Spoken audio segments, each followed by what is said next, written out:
कंचन one में शेर सिंह का राज समाप्त हो चुका था, पर वहां बिना राजा की स्थिति ऐसी हो गई थी जैसे जंगल राज हो, जिसकी जो मर्जी वह कर रहा था। वन में अशांति, मारकाट, गंदगी इतनी फैल गई कि वहां जानवरों का रहना मुश्किल हो गया। कुछ जानवर शेर सिंह को याद कर रहे थे कि जब तक शेर सिंह ने राजपाट संभाला हुआ था, सारे वन में कितनी शांति और एकता थी। ऐसे ही चलता रहा तो एक दिन यह वन ही समाप्त हो जाएगा और हम सब जानवर बेघर होकर मारे जाएंगे। गोलू भालू बोला, कोई ना कोई उपाय तो करना ही होगा।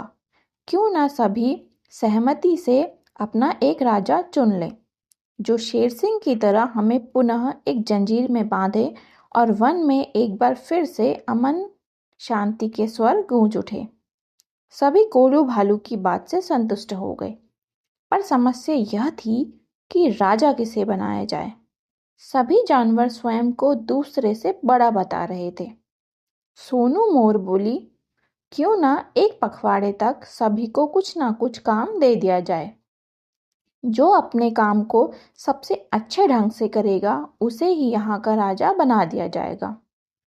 सोनू की बात से सभी जानवर सहमत हो गए। सभी जानवरों को उनकी योग्यता के आधार पर काम दे दिया गया। बिम्पी लोमड़ी को मिट्टी हटाने का काम दिया गया, तो भोलू बंदर को पेड़ों पर लगे जाले हटाने का। सोनी हाथी को पत्थर उठाकर एक गड्ढे में डालने का काम सौंपा गया और मोनू खरगोश को घास की सफाई का। जब एक पखवाड़ा बीत गया तो सभी जानवर अपने अपने कार्यों का ब्यौरा लेकर एक मैदान में एकत्रित हो गए। सभी जानवरों ने अपना काम बड़ी सफाई और मेहनत से पूरा किया था।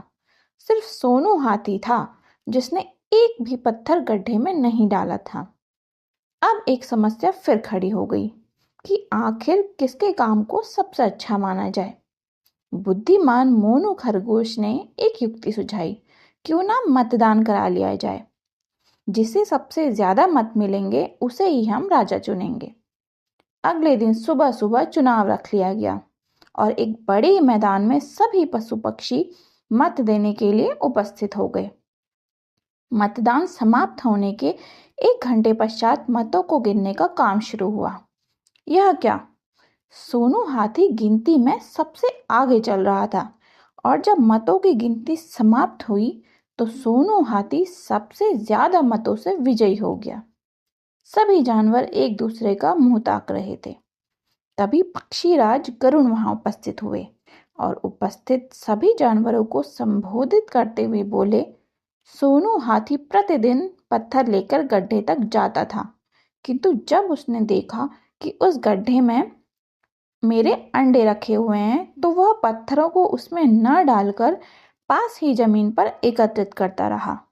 सोनू ने अपने राजा बनने के लालच को छोड़ एक जीव को बचाना ज्यादा उपयोगी समझा।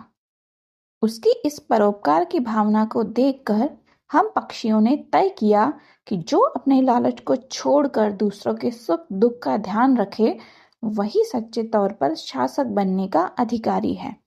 और चूंकि वन में पक्षियों की संख्या पशुओं से अधिक थी, इसलिए सोनू हाथी चुनाव जीत गया।